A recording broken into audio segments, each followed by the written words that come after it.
Prime Minister Narendra Modi joined celebrations of Durga Puja in West Bengal through video conferencing, extends greetings to everyone, says BJP government in the centre is focusing on Poorvoday.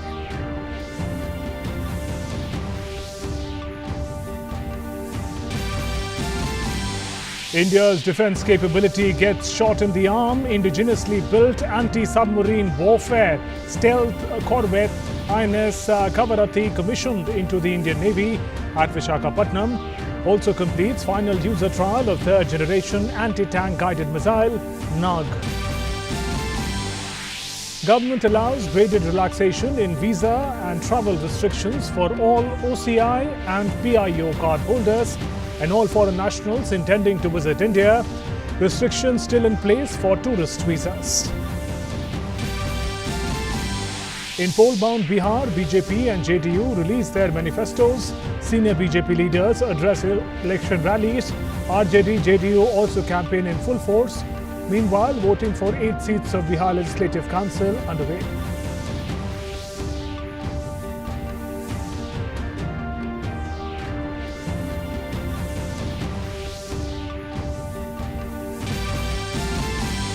Sixth Ladakh Autonomous Hill Development Council lay polls have begun. This is the first democratic exercise post-granting of Union Territory status to the region last year. The voters are using EVMs for the first time in the council polls.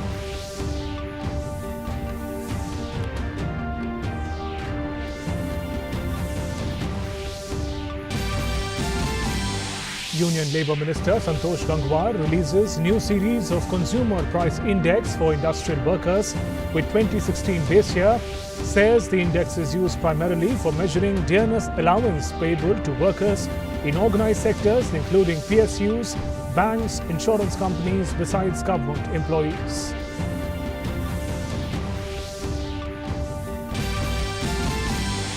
Reserve Bank of India scheduled to conduct first ever open market operation, purchase of state development loans for Rs 10,000 crore. The move will help state governments to borrow money from RBI on interest rates decided via auction process. Good afternoon and welcome to this bulletin. I'm Shubhendu Ghosh. Prime Minister Narendra Modi today took part in commencement of Durga Puja celebrations in Kolkata, West Bengal. Video link. Later, Prime Minister addressed people of the state, which was this broadcast was telecast in every booth of the state's 294 constituencies. Following social distancing norms, he said Festival of Durga Puja is a festival that reflects unity and strengths of India. It is also a reflection of traditions and culture that comes from Bengal. Prime Minister added that amidst COVID-19, all devotees have shown exemplary restraint during Durga Puja. The number of people might be less, but the grandeur and devotion remains the same. He also urged everyone to ensure 2 gaj ki duri and wearing of masks during celebrations at all times. Durga Puja का पर्व भारत की एकता का पर्व भी है, भारत की पूर्णता का भी पर्व है। बंगाल की दुर्गा पूजा भारत की इस पूर्णता को एक नई चमक देती है, नए रंग देती है, नए श्रृंगार देती है। ये बंगाल की जागरूक चेतना का, बंगाल की आध्यात्मिकता का, बंगाल की ऐतिहासिकता का प्रभाव है। Prime Minister said that the new resolution of becoming self-reliant India in the 21st century includes development of West Bengal with full potential.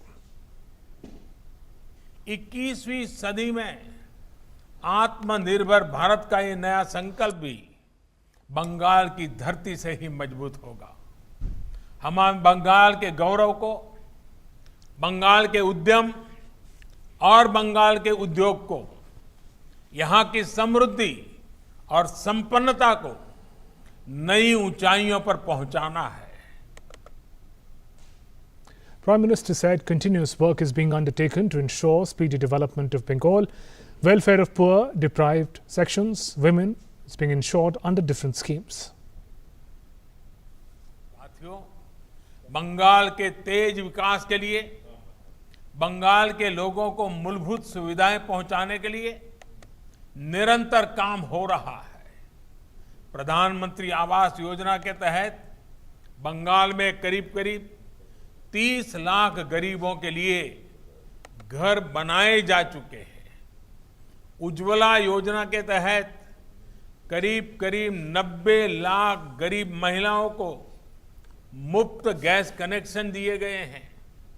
प्रधानमंत्री जनधन योजना के जरिए बंगाल के लगभग 4 करोड़ गरीबों के बैंक खाते खोले गए हैं।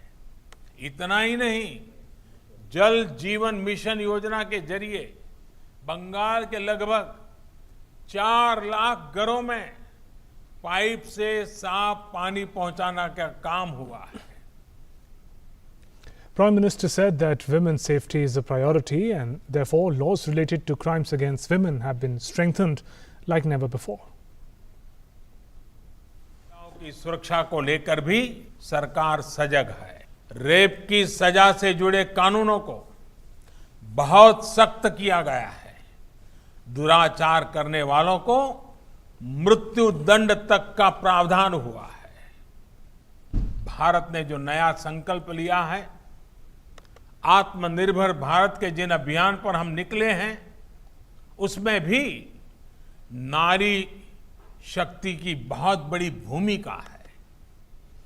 देश में आज महिलाओं के सशक्तिकरण का भी अभियान तेज गति से जारी है।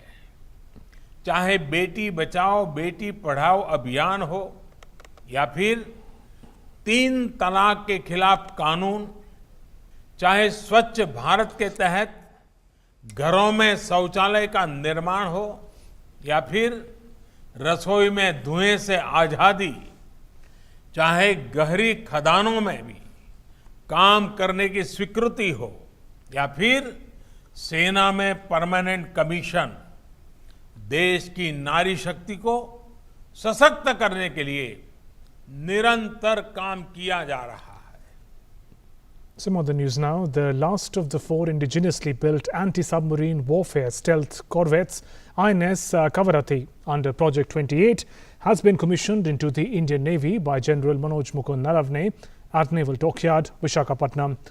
Touted as the potent stealth ASW corvette, Kavaratti is indigenously designed by Directorate of Naval Design and built by Garden Reach shipbuilders and engineers, portrays the growing capability of the Indian Navy, GRSE, and the nation in becoming self-reliant through indigenization, thus accentuating our national objective of Atmanirbhar Bharat. The ship has been commissioned into the Navy as a combat-ready platform, as the ship has completed sea trials of all the systems fitted on board.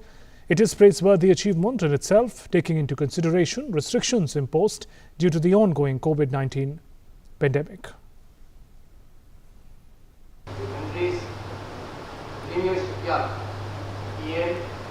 Other OEMs, ships crew, all under the able stewardship of Mr. Naval Command, have risen to the challenges of accomplished readiness of ship systems during these testing times. The commissioning of INS Kavaratti therefore marks yet another significant step in securing our country's maritime goals and reaffirms the country's status as a builder's navy. In view of the situation arising out of COVID-19 pandemic, Government of India has taken a series of steps to curtail inward and outward movement of international passengers since February this year. Now, government has now decided to make a graded relaxation in visa and travel restrictions for more categories of foreign nationals and Indian nationals who wish to enter or leave India. Therefore, it has been decided to permit all OCI and PIO card holders and all other foreign nationals intending to visit India for any purpose except on a tourist visa or to enter by air or water routes through authorized airports and seaport immigration checkposts. This includes flight operated under Vande Bharat mission, air transport bubble arrangement or by any non-scheduled commercial flight as allowed by Ministry of Civil Aviation. All such travellers will, however, have to strictly adhere to guidelines of Ministry of Health and Family Welfare regarding quarantine and other health COVID-19 resolutions. Under this graded relaxation, Government of India has also decided to restore with immediate effect all existing visas except electronic visa, tourist visa and medical visa. If the validity of such visas is expired, fresh visas of appropriate categories can be obtained from Indian mission posts concerned. Foreign nationals intending to visit India for medical treatment can apply for a medical visa, including for their medical attendants.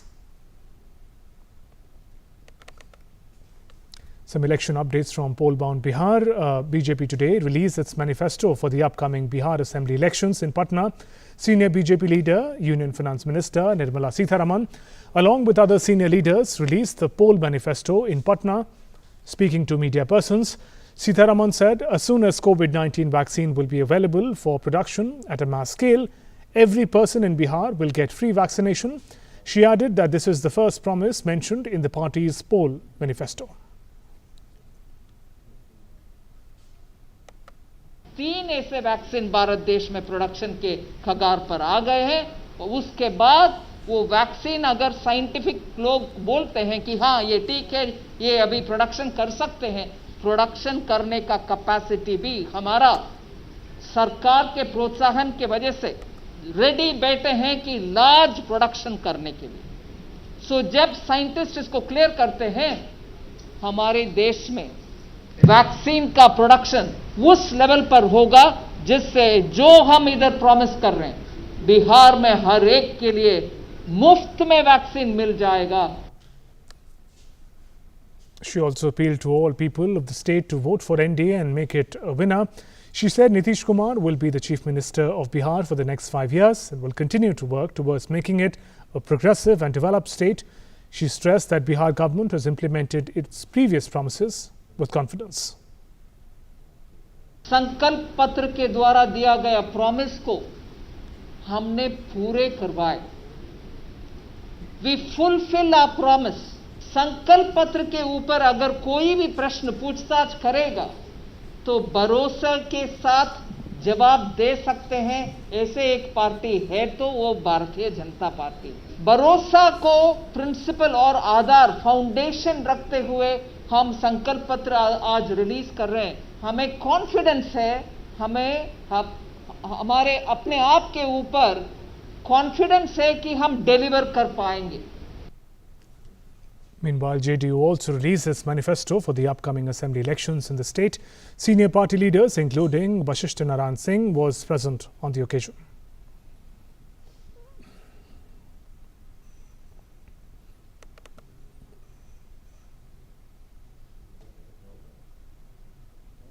And voting for 8 seats, including 4 teacher constituencies and 4 graduate constituencies of Bihar Legislative Council, is underway today. The voting process is taking place with all preventive measures in view of COVID pandemic, tight security and safety arrangements. Appropriate arrangements have been made in the district of Muzaffarpur for Tirhut graduates and teachers elections. In a letter to Twitter, Information and Technology Secretary Ajay Shenoy has conveyed government's disapproval over misrepresentation of India's map. Secretary in Ministry of Electronics and IT Ajay Shenoy has written a stern letter to CEO of Twitter, Jack Dorsey, conveying strong disapproval of the government over misrepresentation of map of India. Earlier, Twitter had shown geolocation of Leh in Jammu and Kashmir, People's Republic of China. Secretary IT in his letter has reminded Twitter that Leh is headquarters of Union Territory of Ladakh, and both Ladakh as well as Jammu and Kashmir are integral and inalienable part of India, governed by the Constitution of India. Secretary IT had asked Twitter to respect the sensitivities of Indian citizens. He says that any attempt by Twitter to disrespect sovereignty and integrity of India, which is also reflected by maps, is totally unacceptable. The same is also unlawful. Giving stern warning to Twitter, Secretary IT has mentioned that such attempts not only brings disrepute to Twitter, but also raises question about its neutrality and fairness as an intermediary. Some news from Ladakh. Voting is underway for 26 seats of the Ladakh Autonomous Hill Development Council. Leh with 94 candidates in the fray. This is the first democratic exercise post-granting of Union Territory status to the region last year. An electorate of 89,776, including some 45,000 women, are exercising their franchise at 294 polling stations spread across 26 constituencies of Leh district to seal the fate of 94 candidates, including 26 each of the BJP and Congress. Necessary measures to prevent the spread of COVID-19 have also been taken. Voting will conclude at 4 p.m. Besides Congress and BJP, Aam Aadmi Party is also trying its luck for the first time by fielding 19 candidates, while the remaining 23 candidates are independent contestants. Lieutenant Governor of Jammu and Kashmir Manoj Sinha today attended a national symposium and exhibition on memories organized by National Museum Institute of History of Art, Conservation and Museology at Sher-e-Kashmir International Conference Centre in Srinagar. Addressing the event, J&K Lieutenant Governor Manoj Sinha said, "We must not forget how Pakistan attacked people of Muzaffarabad at POK on 22nd October in 1947. He added that we must not forget sacrifices made by people of Kashmir in the fight against Pakistan." भूलना चाहिए कि कश्मीर और कश्मीरियत पर 22 अक्टूबर को जो घाव दिए गए थे उसके पीछे पूरा का पूरा पाकिस्तानी प्रशासन लगा हुआ था। हमें 22 अक्टूबर की वह सुबह भी नहीं भूलनी चाहिए जब पाकिस्तानी फौज और उसके प्रॉक्सीज ने गढ़ी हबीबुल्ला को क्रॉस करके मुजफ्फराबाद पर हमला किया था। 22 अक्टूबर के उस काले दिन के सच को जिस तरह से इन्होंने हम सबके सम्मुख रखा है, वसीर खान साहब ने भी अपने विचार रखे हैं। मैं समझता हूं कि ये 2 दिन का एग्जीबिशन और इस सिंपोजियम के माध्यम से कश्मीरियत और कश्मीरी अवाम पर पाकिस्तानी हुकूमत और उसकी फौज द्वारा किए गए जुल्म, हजारों बेगुनाहों और मासूम बच्चों के कत्ल, हमारी हजारों मासूम बेटियों और बहनों पर किए गए बर्बर अत्याचार की भयावह और गमगीन दास्तान निश्चित रूप से बयां करेगी। Labour Minister Santosh Gangwar today released a new series of consumer price index numbers for industrial workers with 2016 as base year in New Delhi. The minister said the index is used primarily for measuring dearness allowance payable to workers in organised sector, including public sector undertakings, banks, insurance companies, besides government employees. He said earlier the base year for the index was 2001. The minister added it is an important economic indicator. ये सूचकांक निर्धारित महंगाई भत्ता और लाखों श्रमिकों की आय पर मुद्रास्फीति के दुष्प्रभाव को बचाने के लिए एक महत्वपूर्ण भूमिका भी निभाता है। 1946 से बिना किसी रुकावट के इस प्राचीनतम मूल्य सूचकांक को प्रति माह संकलित करने के लिए श्रम ब्यूरो विशेष रूप से प्रशंसा का पात्र है। And the Reserve Bank of India conducted open market operations in state development loans today. The central bank has kept rupees 10,000 crore to buy SDLs in what is seen as the first ever such operation in the country. SDLs are defined as securities which are issued by states to manage their own finances. In a release, RBI said SDLs will be purchased through a multi-security auction. The bank also said the size of purchase auctions might be enhanced in subsequent auctions. The move will help state governments to borrow money from RBI on interest rate decided via the auction process. The result of the auction would be released on Friday. Those eligible have to submit their bids in electronic format on the RBI core banking solution, that is e-Kuber system, between 10 a.m. and 11 a.m. That was today.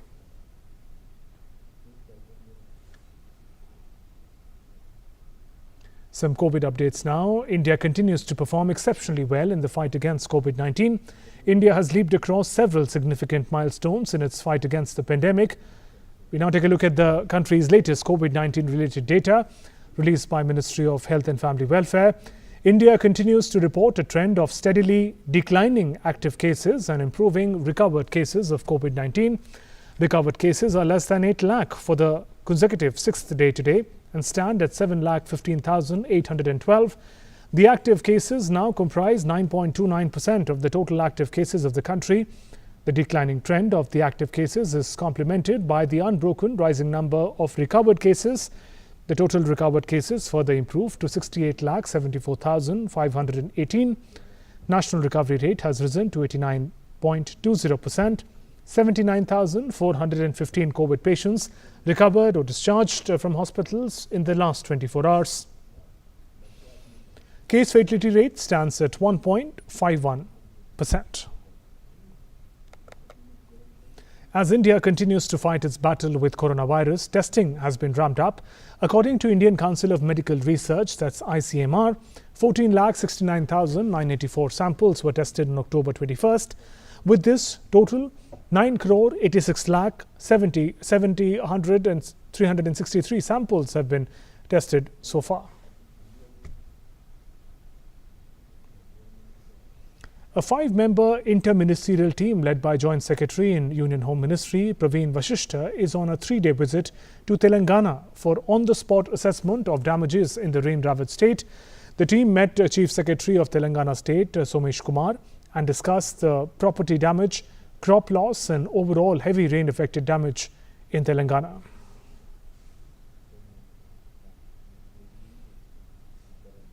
Incessant rains lashed several parts of the state. Hyderabad witnessed highest rainfall in the last 100 years. The centre also announced 4 lakh rupees ex gratia to kin of each who died due to the rains and related incidents in the state. A compensation of rupees 2 lakh will be given to those who suffered permanent disability and 12,700 rupees for the injured. The families that lost household things will be given a compensation of rupees 3,800. The centre will extend assistance after receiving reports of crop damages. Some other news from US elections now. We deep dive into the US elections 2020.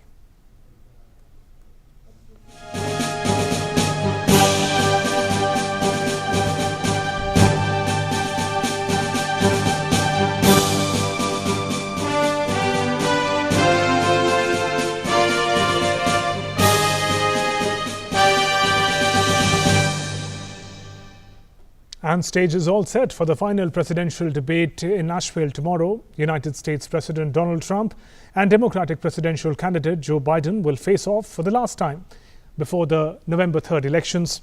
A new feature has been added by the Presidential Debate Commission for this debate. The final debate will feature a mute button to allow candidates to speak uninterruptedly.